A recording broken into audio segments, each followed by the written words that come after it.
എന്തുകൊണ്ട് നമ്മൾ ലക്ഷദ്വീപിൽ മത്സരിക്കുന്നില്ല?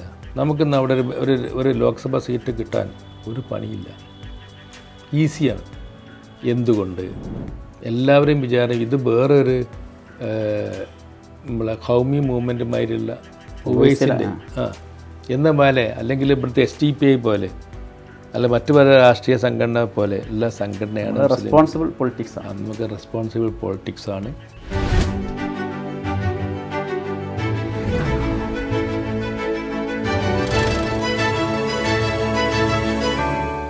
ദേശീയ രാഷ്ട്രീയത്തിൽ മുസ്ലിം ലീഗിന് പല വെല്ലുവിളികൾ നേരിടേണ്ടതുണ്ട്. ഇന്നത്തെ ചുറ്റുപാട്, പ്രത്യേകിച്ച് ഇന്നത്തെ ഈ ചുറ്റുപാട് സർക്കംസ്റ്റൻസസിൽ, ഈ പോളറൈസിങ് ചുറ്റുപാടിൽ നമ്മൾ വളരെ എന്താണോ നമ്മൾ ഉദ്ദേശിക്കുന്നത് ആ രൂപത്തിൽ വർക്ക് ചെയ്യേണ്ട സമയമാണ്. ആവേശത്തിന് ചെയ്യേണ്ട സംഗതിയല്ല. അപ്പോൾ അതുകൊണ്ട് മുസ്ലിം ലീഗിന് കുറേ കൺസ്ട്രെയിൻസ് ഉണ്ട്. അതെന്താ ഒന്ന് ഞാൻ തുറന്നു തന്നെ പറയാം. എന്തുകൊണ്ട് നമ്മൾ ലക്ഷദ്വീപിൽ മത്സരിക്കുന്നില്ല? നമുക്കിന്ന് അവിടെ ഒരു ലോക്സഭാ സീറ്റ് കിട്ടാൻ ഒരു പണിയില്ല, ഈസിയാണ്. എന്തുകൊണ്ട്? CH മുഹമ്മദ് കോയ സാഹിബും അവരൊക്കെ ആദ്യമേ കണ്ടുവന്നുണ്ട്. നമ്മൾ ചില സ്ഥലങ്ങളിൽ നമ്മൾ എന്താണോ ഉദ്ദേശിക്കുന്നത്, ന്യൂനപക്ഷങ്ങൾക്ക് മെച്ചമാണ് ഉദ്ദേശിക്കുന്നതെങ്കിൽ അതിനനുസരിച്ച് പോളിറ്റിക്സ് വേണം. ലക്ഷദ്വീപിൽ ഇപ്പോൾ ന്യൂനപക്ഷമാണ് മുഴുവൻ, പക്ഷേ അവിടെ ഭൂരിപക്ഷമാണ്. അവിടെ ഒറ്റപ്പെട്ട് കിടക്കുന്ന സ്ഥലമാണ്. കേന്ദ്ര ഗവൺമെൻറ്റിൻ്റെ ഒരു സൂചി വരണം എന്നുണ്ടെങ്കിൽ കേന്ദ്ര ഗവൺമെൻറ് അനുമതി വേണം. അതാണ് സ്ഥിതി. ആ ഒരു സ്ഥലത്ത് ലീഗ് പോയിട്ട് മത്സരിക്കണോ? കോൺഗ്രസ് ജയിച്ചു പോരുന്ന സ്ഥലത്ത് കോൺഗ്രസ് ഭരണം, അത് സയ്യിദ് സാഹിബായിരുന്നു ജയിച്ചിട്ട്, അദ്ദേഹത്തിന് കൊണ്ടുവരാൻ കേന്ദ്ര ഗവൺമെൻറ് സാധിക്കുന്ന മാതിരി നമുക്ക് സാധിക്കില്ല എന്നുള്ള ഉറപ്പാണ്. എല്ലാറ്റിനും അങ്ങനെ അത്ര ഒറ്റപ്പെട്ട ദ്വീപുകളാണൊക്കെ ഉള്ളത്. അവിടെ കേന്ദ്ര ഗവൺമെൻറ് വളരെ സോഫ്റ്റായിട്ടുള്ള സമീപനം വേണം. അതുകൊണ്ടാണ് നമ്മൾ മത്സരിക്കാവുന്നത്.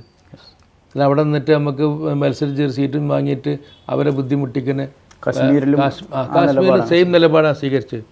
അപ്പം നമുക്ക് ദേശീയ രാഷ്ട്രീയത്തിൽ നമുക്ക് ചില കൺസ്ട്രെയിൻസ് ഉണ്ട് എന്നുള്ള ബോധ്യം ലീഗിന് ആദ്യമാണ്. മൈനോറിറ്റി പൊളിറ്റിക്സ് എവിടെയാണോ പ്രസക്തമാകുന്നത് അവിടെ സജീവമാകും. അപ്പോൾ അതുകൊണ്ട് ഇപ്പം നമ്മൾ ഈ സമയത്ത് ഈ ഒരു ചുറ്റുപാടിൽ നമുക്ക് വർക്ക് ചെയ്യാൻ പല കൺസ്ട്രെയിൻസ് നമ്മൾ വർക്ക് ചെയ്യുന്നു. എന്നിട്ട് അവിടെ വളരെ നമ്മൾ ഗ്രാസ് റൂട്ട് ലെവലിൽ പാർട്ടിയെ വളർത്തിക്കൊണ്ടുവരാൻ ശ്രമിക്കുന്നത്. അവിടെ പുറത്തുള്ള അവിടുത്തെ രാഷ്ട്രീയം ഒന്ന് വേറെയാണ്. നമുക്ക് ഇന്ന് നേതാവ് നാളെ മറ്റൊരിടത്താണ്, അതിൻ്റെ പിറ്റേന്ന് വേറെ സ്ഥലത്ത് മന്ത്രിയായി കാണാം. അങ്ങനത്തെ ഒരു സ്ഥലമാണത്. അപ്പം അതുകൊണ്ട് സെൻറ്റർ വരുന്നതോടുകൂടെ ഇതൊരു ഏകോപനം സാധിക്കും. അതിന് ഈ യുദ്ധം മൂലം നമുക്ക് ഉദ്ഘാടനം ചെയ്യാൻ സാധിച്ചില്ല. കാരണം നമ്മളിവിടെ യുദ്ധത്തിൻ്റെ കാര്യത്തിലാകുമ്പോൾ നമ്മളവിടെ ആഘോഷം നടത്തണ്ട. അതൊരു നല്ല തീരുമാനമായിരുന്നു. അതിനു വേണ്ടി പിന്നെ നമുക്ക് സമയമുണ്ടല്ലോ. ഇതിപ്പോൾ ഓവർനൈറ്റ് തീരുമാനിക്കേണ്ട സംഗതിയൊന്നുമല്ല. അതുകൊണ്ട് നമ്മുടെ പോളിറ്റിക്സ്, ഈ ന്യൂനപക്ഷ പോളിറ്റിക്സ് എങ്ങനെ മുസ്ലിം ലീഗ് നയിക്കണം എന്നുള്ളത് അധിക സ്ഥലത്തുള്ള ആൾക്കാർക്കും അറിയില്ല. എല്ലാവരെയും വിചാരം ഇത് വേറൊരു നമ്മളെ ഖൗമി മൂവ്മെൻറ്റുമായിട്ടുള്ള ഉവൈസിൻ്റെ എന്ന പോലെ, അല്ലെങ്കിൽ ഇവിടുത്തെ SDPI പോലെ, അല്ല മറ്റു പല രാഷ്ട്രീയ സംഘടന പോലെ ഉള്ള സംഘടനയാണ്. റെസ്പോൺസിബിൾ പൊളിറ്റിക്സ് ആണ്. നമുക്ക് റെസ്പോൺസിബിൾ പൊളിറ്റിക്സ് ആണ്. നമുക്ക് മുസ്ലിങ്ങളുടെ ആത്യന്തികമായിട്ട് ന്യൂനപക്ഷത്തിൻ്റെ, മുസ്ലിങ്ങൾ മാത്രമല്ല മറ്റ് പിന്നോക്ക വിഭാഗങ്ങൾക്കും എങ്ങനെ ഇന്ത്യൻ ഭരണഘടന അനുസരിച്ച് നമുക്ക് ഇവിടെ ജീവിക്കാൻ സാധിക്കും, അല്ലെങ്കിൽ നമുക്ക് സാധിക്കണം, എങ്ങനെ പൊരുതണം, ഇതിനെപ്പറ്റി വളരെ വ്യക്തമായി പഠിച്ച് നമ്മളൊരു സ്റ്റെപ്പ് അപകടത്തിലാക്കും. എന്താണ് നമ്മൾ ശത്രുക്കൾ ഉദ്ദേശിക്കുന്നത് അതിലായിരിക്കും നമ്മുടെ ഈ സ്റ്റെപ്പ് എടുക്കുക. അതുകൊണ്ട് നമ്മൾ വളരെ കോഷ്യസ് ആയിട്ട് ആണ് ഇന്ത്യയുടെ ഇന്നത്തെ ഈ അഖണ്ഡതയും ഇതൊക്കെ സുരക്ഷിതമായി നിൽക്കണമെന്നുണ്ടെങ്കിൽ ഇതാണ് ഇന്ത്യൻ പോളിറ്റിക്സിൽ ഇതാണ് കരണീയം എന്ന് വ്യക്തമായി കഴിഞ്ഞ 75 വർഷം കൊണ്ട് കാണിച്ചു കൊടുത്ത പ്രസ്ഥാനമാണ്. അപ്പോൾ അതുകൊണ്ട് ലീഗിൻ്റെ പോളിറ്റിക്സ് പറഞ്ഞാൽ എവിടെയെങ്കിലും പോയിട്ടൊരു സീറ്റ് പെട്ടെന്ന് നേടി എങ്ങനെയെങ്കിലും സ്റ്റേറ്റ്മെൻറ്റൊക്കെ നടത്തി വാങ്ങാമെന്നുള്ളതല്ല.